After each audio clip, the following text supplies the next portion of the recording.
অর্থনীতির সাথে সম্পৃক্ত প্রতিষ্ঠানগুলোর অবস্থা খারাপ, এগুলো পুনরুদ্ধার করাই প্রথম কাজ বলে জানিয়েছেন অর্থ পরিকল্পনা মন্ত্রী আমির খসরু মাহমুদ চৌধুরী। আর বাণিজ্যমন্ত্রী বলেছেন, মিডিয়ায় বক্তব্যবাজি নয়, কাজ করে দেখাতে চান তিনি। সচিবালয়ে প্রথম কর্মদিবসে এমন মন্তব্য করেন মন্ত্রীরা।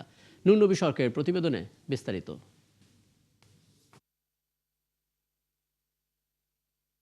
অনেক মন্ত্রী ২০ বছর পর সচিবালয়ে এলেন ফের মন্ত্রীরূপে।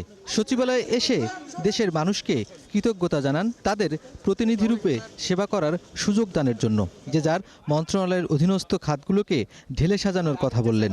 আমাদেরকে প্রথমে অ্যাড্রেস করতে হবে যে ইনস্টিটিউশনগুলোকে রিকভার করতে হবে, ইনস্টিটিউশনগুলোর মধ্যে প্রফেশনালিজম আনতে হবে, স্বচ্ছতা আনতে হবে, এফিসিয়েন্সি আনতে হবে।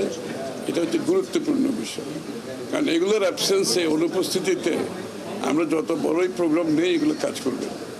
এখন আমার কাছে রোজা আর ইরিগেশন, এটাকে ঠিকমতো ম্যানেজ করার পরে ভবিষ্যৎ পরিকল্পনা পরে করব। নতুন মন্ত্রীদের অনেকের মধ্যে ছিল রাজপথের ১৭ বছরের আন্দোলনের মতোই বেশভূষা ও হাঁটা চলা। এবার অন্তত ৩৩ জন মন্ত্রী আছেন যারা প্রথমবারের মতো দায়িত্ব পেয়েছেন। জনপ্রত্যাশা পূরণকেই চ্যালেঞ্জ বললেন তারা। আমাদের হাতে যে পরিমাণ মজুদ আছে, বাজারে যে পরিমাণ পণ্য আছে, বিশেষ করে রোজায় যেগুলির ভোগ বেড়ে যায় সেগুলির, সেই হিসাবে আমরা দেখছি যে আমরা কমফোর্টেবল পজিশনে আছি। সুতরাং সংখ্যার কোনো কারণ there will be no corruption in this ministry. যা কিছু করতে হয় মঙ্গলে মানুষের জন্য সেটা করা হবে।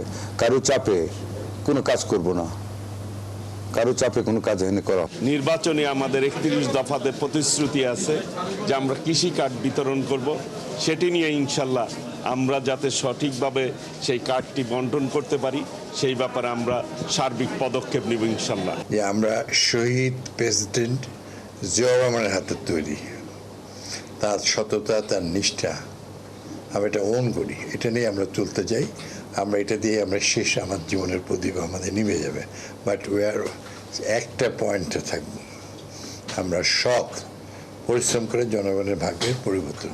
যুগপথ আন্দোলনকারীদের শরিক দল থেকে এসেছেন মন্ত্রিসভায়। তারা বলছেন, জনগণের ভাষা তারা বোঝেন, চেষ্টা করবেন দুর্নীতিমুক্ত হয়ে কাজ করার জন্য। কোনোভাবেই একটা দুর্নীতির কোনো জায়গাতে যেতে না পারে, সেইটা খুবই কঠোরতার সাথেই তার অবস্থানটা তিনি জানিয়েছেন। ক্ষেত্রে আমরা স্ব মন্ত্রণালয়ের যারা দায়িত্বে আছি তারা যেন যে কোনো ধরনের প্রভাব এবং স্বজনপ্রীতি ঊর্ধ্বে থেকে কাজ করি, এবং বিশেষ করে দুর্নীতির প্রশ্নে যেন আমাদের একটা শক্ত অবস্থান থাকে। প্রতিটি দপ্তরে মন্ত্রী ও প্রতিমন্ত্রীরা যোগদানের পর কর্মকর্তাদের সাথে কুশল বিনিময় করেন। কর্মপদ্ধতি সম্পর্কে মন্ত্রী প্রতিমন্ত্রীদের ব্রিফ করেন সচিবরা।